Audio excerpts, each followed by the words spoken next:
Prestigious project. ఈ రాష్ట్రంలో అన్ని ప్రాంతాలు సర్వతోముఖ అభివృద్ధి చెందటానికి ముఖ్యమంత్రి గారు పడుతున్న తాపత్రయం కానివ్వండి, లేకపోతే ఆయన చేస్తున్న ఆలోచనలు కానివ్వండి, పోలవరం బనకచెర్ల లింక్ ఉందో ఆ ప్రాజెక్టు నిర్మాణం కానివ్వండి, సర్వే కానివ్వండి, ఇవన్నీ చేయటానికి ఒక కంపెనీని ఏర్పాటు చేయాలని చెప్పేసి జలహారతి కార్పొరేషన్ పేరుతో స్పెషల్ పర్పస్ వెహికల్ ఏర్పాటు చేసేందుకు ఒక ప్రతిపాదన కేబినెట్ దగ్గరికి వచ్చింది. దాన్ని ఆమోదించుకోవడం జరిగిందని చెప్పేసి మనం చేస్తాం. ఈ ప్రాజెక్టు ఎవరు ఊహించిన విధంగా మరి రాష్ట్రంలో ఉన్న జలవనరులన్నింటినీ వినియోగించుకుని అన్ని ప్రాంతాలు కూడా అభివృద్ధి చెందాలనే లక్ష్యంతో ప్రత్యేకంగా రాయలసీమ ఇప్పుడు దాకా ఏదైతే మనం కరువు సీమగా మనం అనుకుంటూ ఉండేవాళ్ళమో దీన్ని రత్నాల సీమగా మార్చాలనే లక్ష్యంతో, అక్కడ కూడా పుష్కలంగా నీళ్లు లభించాలనే లక్ష్యంతో ఈ ప్రాజెక్ట్ ని ముఖ్యమంత్రి గారు చాలా సీరియస్ గా తీసుకున్నారని చెప్పేసి తీసుకుంటమే కాకుండా ఈ 4 సంవత్సరాల్లో కూడా ఈ ప్రాజెక్ట్ మీద కన్సిడరబుల్ పురోగతి రావాలనే లక్ష్యంతో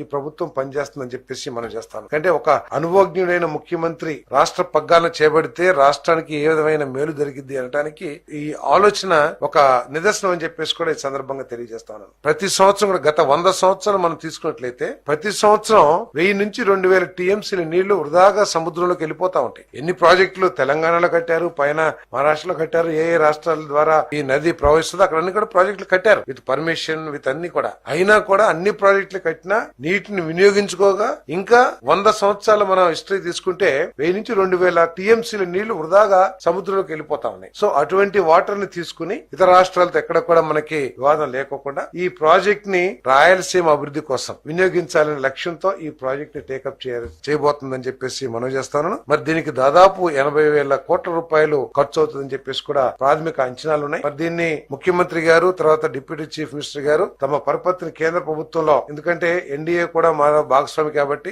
ప్రధానమంత్రి గారిని అదేవిధంగా కేంద్ర ఆర్థిక మంత్రి గారిని ఒప్పించి ఈ ప్రాజెక్ట్ ని కేంద్ర సహకారం లేకపోతే ప్రైవేట్ భాగస్వామ్యం రాష్ట్ర ప్రభుత్వం ఏ విధంగా చేయాలనే ఆలోచనతో ఈ కంపెనీని స్థాపించడమే కాకుండా ఈ 4 సంవత్సరాల్లో దీని మీద పురోగతి సాధించాలనేది ముఖ్యమంత్రి గారి లక్ష్యం అని చెప్పేసి కూడా ఈ సందర్భంగా నేను తెలియజేస్తా ఉన్నాను.